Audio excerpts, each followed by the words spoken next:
ഇന്നത്തെ കാലത്ത് ചെറിയ കുട്ടികളിൽ തൊട്ട് യുവാക്കളിൽ വരെ തലമുടി വെളുക്കുന്നതായിട്ട് കാണപ്പെടുന്നുണ്ട്.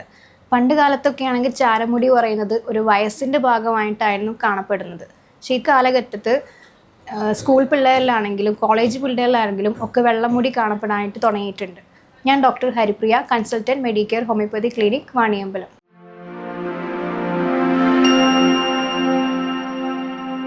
നോർമലായിട്ട് 35 to 40 വയസ്സിൻ്റെ ഉള്ളിലൊക്കെ കാണുന്ന ഹെയർ ഗ്രേയിങ് അത് normal ageing greying of hair ആണ്. പക്ഷേ 20 വയസ്സ്, ടീനേജ്, സ്കൂൾ ഏജ് ഒക്കെ കാണപ്പെടുന്ന ഹെയർ ഗ്രേയിങ് ഓഫ് ഹെയർ ആണെങ്കിൽ അത് പ്രിമച്വർ ഗ്രേയിങ് ഓഫ് ഹെയർ എന്നായിട്ടാണ് കാണപ്പെടുന്നത്. ഈ പ്രിമച്വർ ഗ്രേയിങ് ഓഫ് ഹെയർ എന്തുകൊണ്ട് ഉണ്ടാവുന്നു എന്നുള്ളത്, നമ്മൾ ഹെയറിൻ്റെ പിഗ്മെൻറ്റ് കളർ നൽകുന്നത് മെലാനിൻ എന്നുള്ള പിഗ്മെൻ്റാണ്. നമ്മൾ ഹെയർ റൂട്ടിലുള്ള ഈ മെലനോസൈറ്റ് സെൽസ് ഈ മെലാനിൻ്റെ പ്രൊഡക്ഷൻ കുറയുമ്പോൾ അല്ലെങ്കിൽ അത് ഇല്ലാതാവുമ്പോഴൊക്കെ ഈ നമ്മളെ ഹെയർ ഗ്രേയിങ് ആവുക തുടങ്ങും. വെള്ളമുടിയായിട്ടോ അല്ലെങ്കിൽ ഗ്രേ ഹെയർ ആയിട്ടോ കാണാൻ തുടങ്ങും. ഈ പ്രിമച്വർ ഗ്രോയിങ് ഓഫ് ഹെയറിൻ്റെ പ്രധാന കാരണങ്ങൾ എന്തൊക്കെയാണെന്ന് നോക്കാം. ആദ്യത്തെ കാരണം എന്ന് വെച്ചാൽ stress.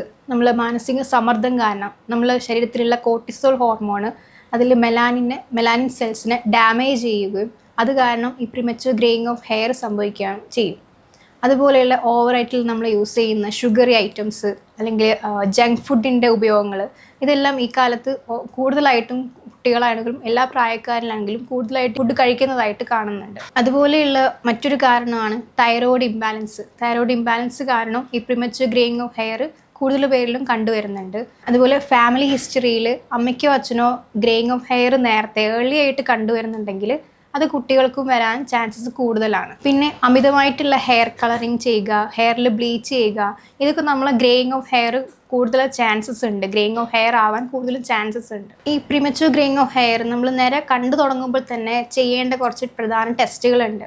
Vitamin D, vitamin B12, ferritin, copper, zinc പോലെയുള്ള ഡെഫിഷ്യൻസി കാരണമായിരിക്കും വരുന്നത്. അപ്പോൾ ഈ ടെസ്റ്റുകളൊക്കെ നോക്കുമ്പോൾ അത് നോർമൽ ആണോ എന്നുള്ളത് നമ്മൾ കൺഫേം ചെയ്യേണ്ടതാണ്. നോർമൽ അല്ലെങ്കിൽ നമ്മൾ എന്തൊക്കെ ഡെഫിഷ്യൻസി ആണോ നമുക്കുള്ളത് അതിനുള്ള നമ്മൾ പോഷകാഹാരത്തിൽ കൂടുതലായിട്ട് ഭക്ഷണത്തിൽ അത് കൂടുതൽ ഉൾപ്പെടുത്താൻ ശ്രമിക്കേണ്ടതാണ്. അതുപോലെ നമ്മൾ ഗ്രേ ഹെയർ തടയാനുള്ള കുറച്ച് ഭക്ഷണങ്ങൾ, ഡയറ്റിൽ ഉൾപ്പെടുത്തേണ്ട ഭക്ഷണങ്ങൾ എന്തൊക്കെയാണെന്ന് നോക്കാം.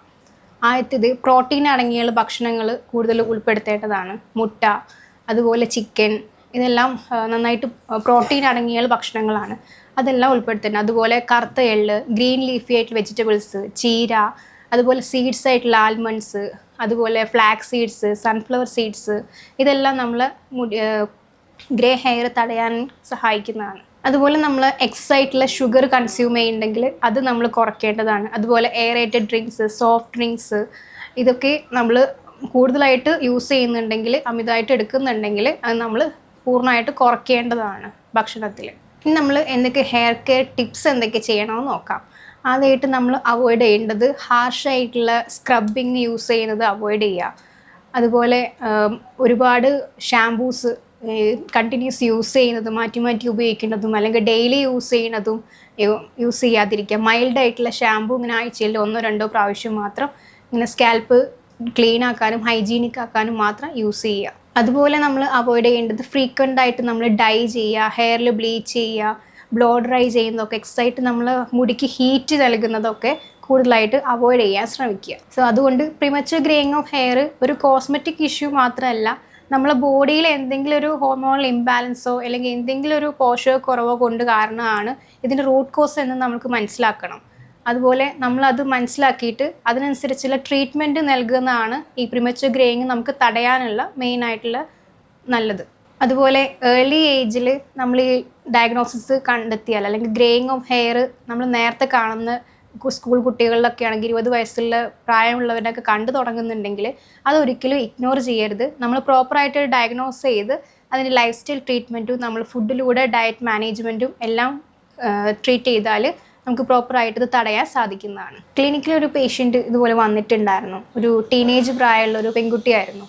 അവൾക്ക് മുടി വെളുത്ത മുടിയായിട്ട് ഇങ്ങനെ കണ്ടുവരാൻ തുടങ്ങി.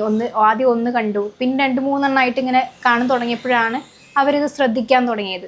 അങ്ങനെ വന്നപ്പോൾ ഞാൻ ആദ്യം ടെസ്റ്റ് ചെയ്ത് നോക്കി, അവരുടെ ബ്ലഡ് ടെസ്റ്റ് ചെയ്യാൻ പറഞ്ഞു. അപ്പോൾ ആ കുട്ടിക്ക് വൈറ്റമിൻ ഡിൻ്റെ കുറവുണ്ടെന്ന് മനസ്സിലാക്കി.